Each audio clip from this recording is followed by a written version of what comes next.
So if you have ever been handed an MRI report that's just, completely filled with terrifying medical jargon, only to have a doctor look at you and say, well, your scan is clean, so you shouldn't be in this much pain. Right, which is incredibly frustrating. Yeah, exactly. Or conversely, if your back is just in absolute agony, but the images somehow show absolutely nothing wrong, then this deep dive is definitely for you.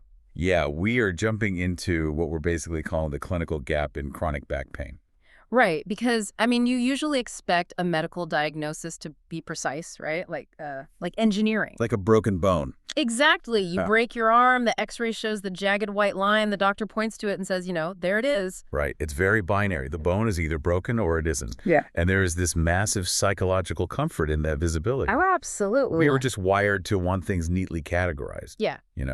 To see the actual physical proof of our suffering. But the moment you step into the world of chronic spinal pain, that whole expectation just sort of shatters. Completely falls apart. Yeah. Suddenly, our absolute best diagnostic tools seem to create, well, honestly, more confusion than clarity. Yeah, we're looking at a landscape where the picture on the screen incredibly rarely matches the actual pain in the patient's body. Which is wild.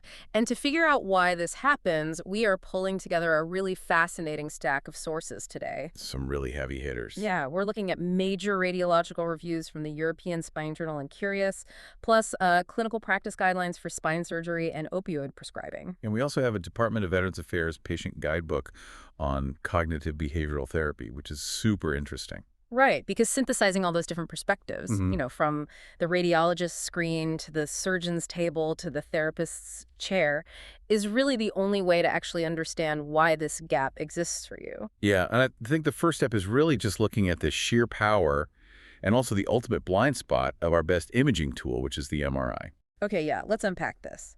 Because we all know an MRI is a massive leap forward from a conventional X-ray, right? Oh, a huge leap. Because an X-ray basically just passes right through the soft tissue Okay. and only really gives you the bones. Right, mostly just bone. But what is the MRI actually doing, like on a mechanical level, that makes it so wildly sensitive when we're looking at the spine? Well, MRIs are essentially incredibly powerful water detectors. Yeah. That's the easiest way to think about Air it. detectors, okay. Yeah, they use strong magnetic fields and radio waves to basically map the protons in the water and fat throughout your body. Interesting. And because different tissues have different water contents, clinicians can use specific weightings to highlight different things. Weightings, like filters? Sort of, yeah. So, for example, T2-weighted imaging is particularly good at detecting spinal cord edema. So, meaning swelling and inflammation. Yes, exactly. Swelling. Oh. And then T1-weighted imaging gives a really phenomenal visualization of bone marrow and osseous structures. Yeah. But what is really fascinating, I think, is when they use fat suppression techniques like STRR. Wait, what does suppressing the fat actually do on a scan? Well, think about bone marrow. Yeah. It contains a lot of fat, right? Right, yeah. But it also contains water. So if you want to see a tiny pocket of inflammation, which is essentially pure water, it can easily get lost in the background signal of all that fat. Oh, it gets drowned out. Exactly. So when the machine actively suppresses the signal from the fat, any hidden pockets of swelling or minor bone lesions just suddenly light up like a beacon on the scan. Wow. Yeah, it is an unbelievably sensitive tool. It sees absolutely everything, every minor imperfection.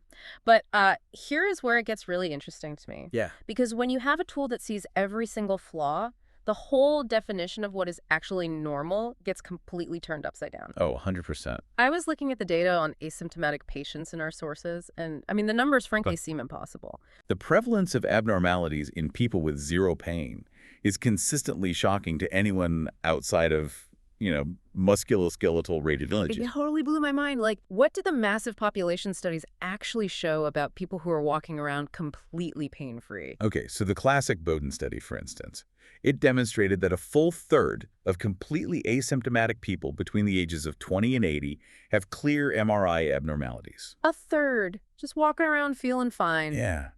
But as we age, the numbers get truly staggering. I bet. If you look at people over the age of 60 who have no back symptoms whatsoever, more than 90% have degenerated discs. Wait, I'm sorry, 90% of pain-free older adults have degenerated discs. Yes, 90%.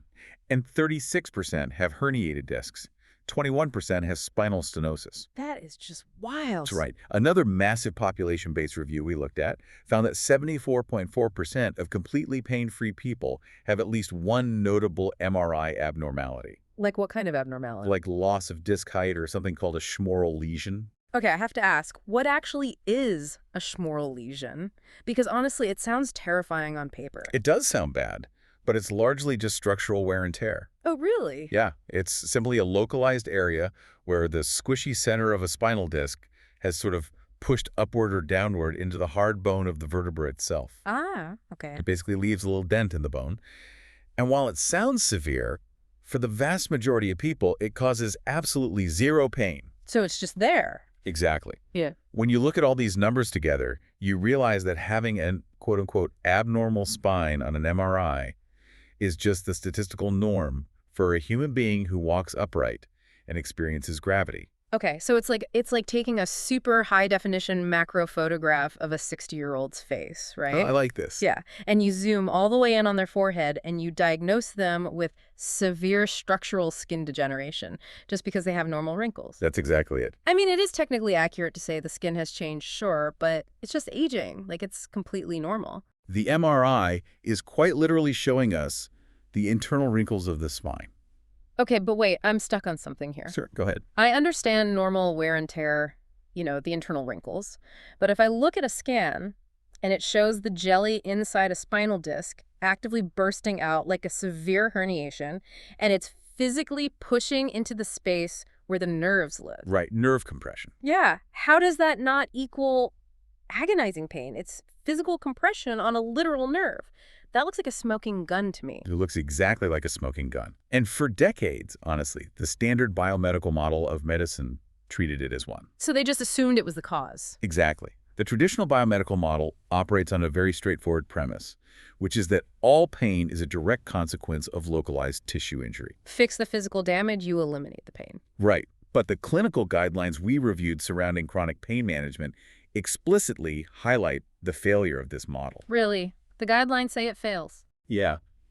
They show that the reported intensity of a patient's pain actually relates very poorly to the degree of tissue injury we see on a scan. Meaning, like, you can have a massive, ugly disc herniation and feel absolutely fine. Exactly. Or you can have a seemingly pristine spine with absolutely no visible nerve compression and be functionally disabled by agony. Wow.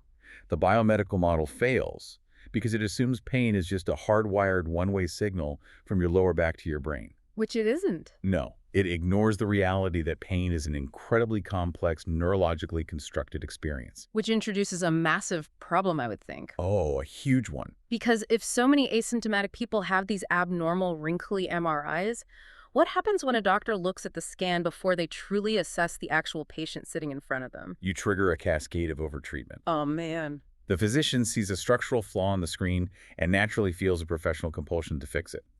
They end up aiming treatments at the wrinkles rather than the person. Which brings up that crucial randomized control trial in the literature we found. Yes, the rapid imaging study. Right. It measures the actual cost of doing exactly that. They wanted to see what happens with rapid MRI imaging. It's a fascinating study. Yeah, so they took patients presenting with back pain and divided them into two groups. One group, conventional x-rays, and the other got a rapid MRI right out of the gate. Straight to the high-def picture. Exactly. So what actually happened to the patients who got the MRI first? The outcomes present a huge warning sign for modern medicine, honestly. Oh, boy. The group that received the rapid MRI incurred significantly higher overall healthcare costs. Naturally. Yeah.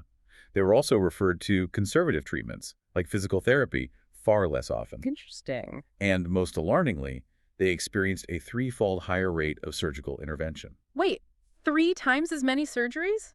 Just because the doctor saw the MRI earlier. 3 times as many. That is insane. And, well, I have to ask, did those extra surgeries actually help them? That is the tragedy of the data here. Huh. There was absolutely zero difference in functional status or pain relief between the two groups at the end of the study. Zero difference. None.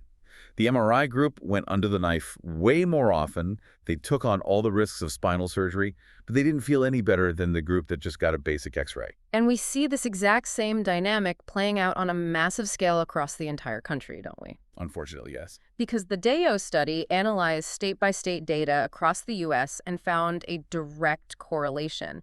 States with higher utilization rates of advanced imaging, basically places where doctors just order more MRIs as a default. Right. Those states have proportionately higher rates of spinal surgeries, but that higher rate of surgery does not translate to better patient outcomes in those states. It perfectly demonstrates a systemic reflex to just treat the scan. It's like, okay, using an MRI too early in the process is like using a metal detector on a public beach. Oh, I see where you're going with this. Yeah, like you are guaranteed to dig up every single bottle cap, every tin can, every tiny piece of foil buried in the sand. Yeah. But you still might not find the wedding ring you actually lost. And meanwhile, digging all those useless holes completely ruins the beach. That's a great way to put it.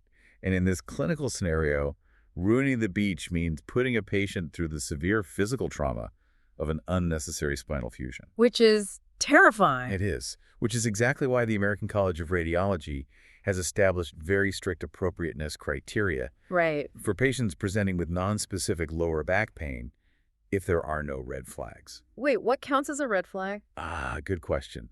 By red flags, we mean indicators of severe pathology. So things like suspected cancer, a spinal infection, or something called Cauda-Equina syndrome. Cauda-Equina. Yeah, it's a severe condition where a patient is literally losing bowel and bladder control. Oh, wow. Okay, yeah, that is definitely a red flag. Definitely.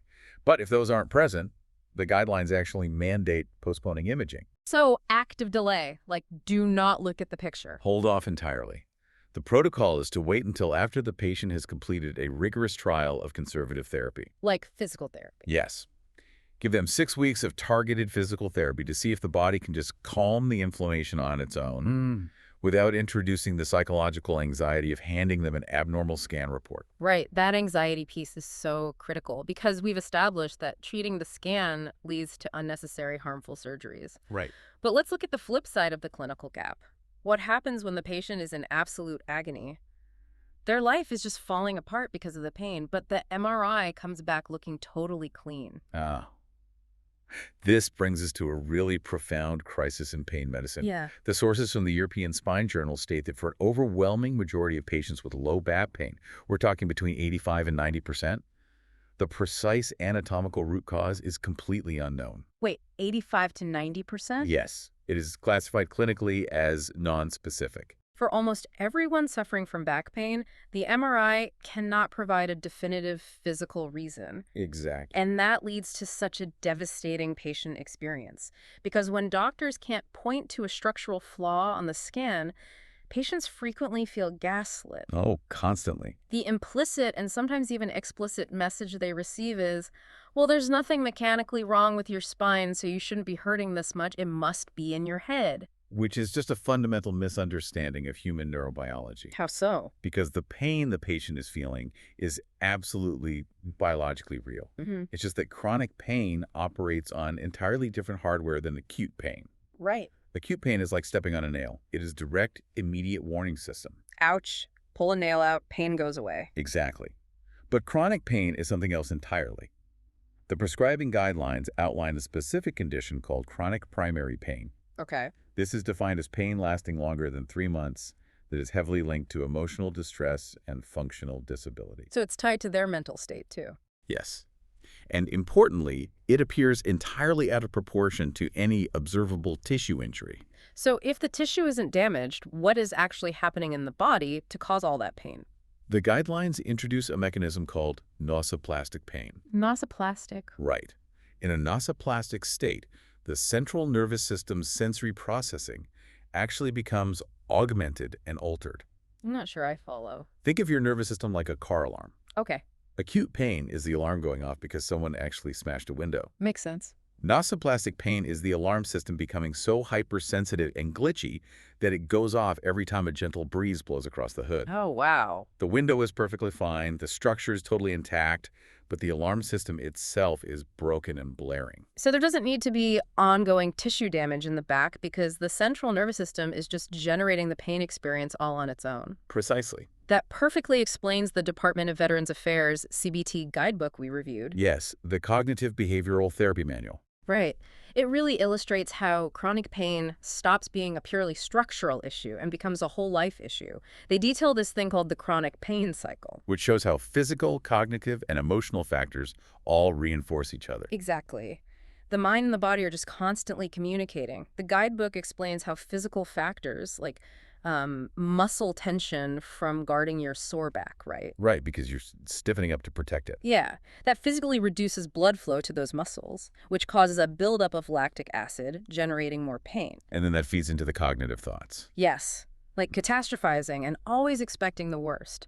And those negative thoughts trigger negative emotions, like severe depression or anger. Which then flood the body with stress hormones. Exactly. And those stress hormones chemically sensitize the nerve endings even further, starting the whole cycle over again. It is a totally self-sustaining loop. The distress amplifies the physical signal, which then amplifies the distress. So, what does this all mean for the clinician trying to help you? It means they have to assess the whole person, not just their anatomy. They have to look past the scan. Right. The clinical guidelines for pain management advocate using the 4A's approach to document a patient's true response to treatment. Right, the 4A's. Yeah. They monitor analgesia, meaning actual pain relief, adverse effects of any medications, activity, meaning their physical function and ability to just live their life, and aberrancy is looking for, problematic medication behaviors. And notably, none of those 4 metrics can be captured by an MRI machine. Not a single one. They require talking to the patient, observing their life. Yeah. But this raises a pretty important question. What's that? Well, if the MRI can be so misleading, and if pain is heavily driven by nervous system sensitization, do we just discard the MRI entirely? Oh, I see. No, it clearly still has a purpose, right? Yeah. Especially for that remaining 10 to 15% of specific pain. Absolutely. We just have to be incredibly disciplined about separating the signal from the noise. We've had to know exactly which findings actually matter. So what are the actual wedding rings buried on the beach then? When we look at an MRI, what structural changes genuinely correlate with real-world pain? Well, the European Spine Journal study conducted a massive review to isolate which specific MRI features have a high probability of relating to genuine low back pain. Okay, what did they find? A few key culprits emerged from the data. First up are what we call type imotic changes. Wait, how do those differ from the normal wrinkles of aging we talked about before? Good question.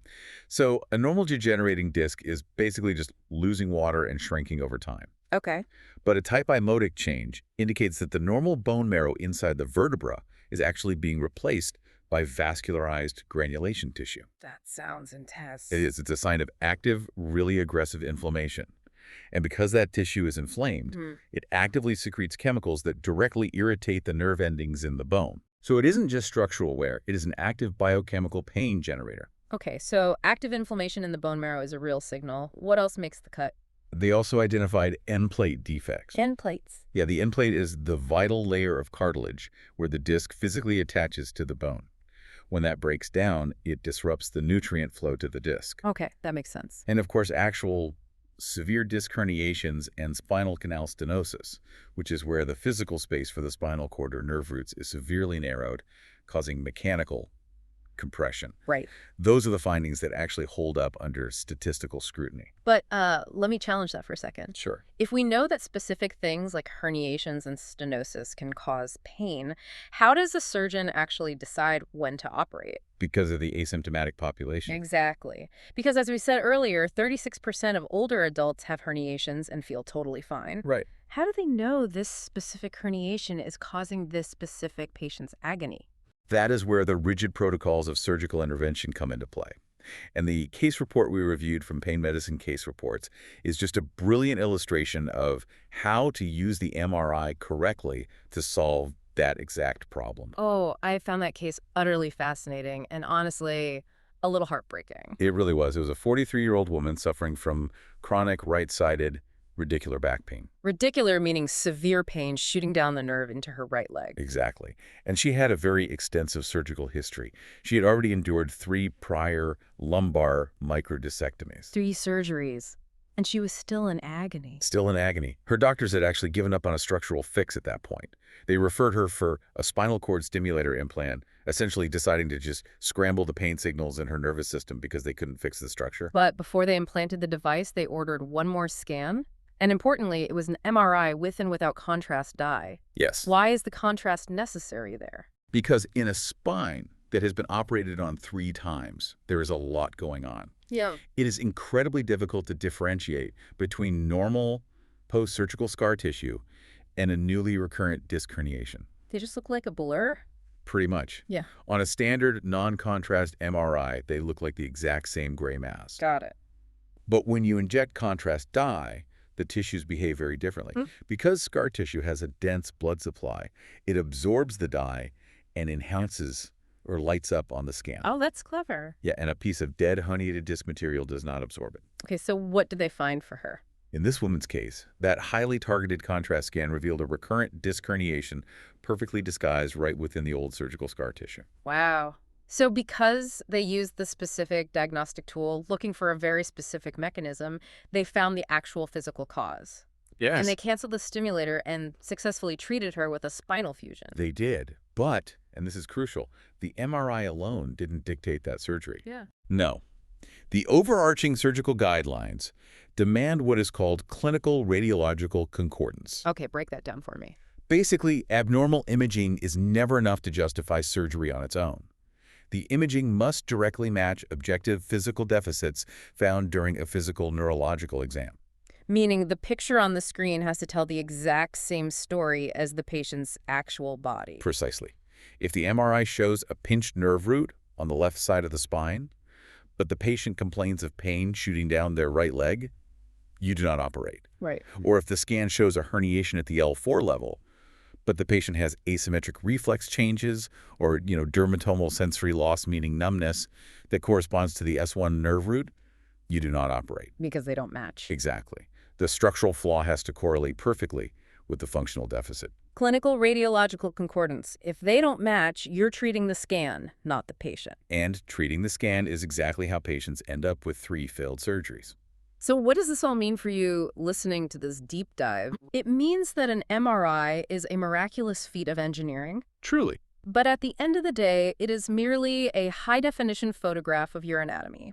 It is not a photograph of your pain. Exactly. Treating the scan leads directly into the clinical gap, this, void of unnecessary surgeries, skyrocketing medical costs, and the really deep psychological trauma of medical gaslighting when the picture doesn't match your suffering. Right.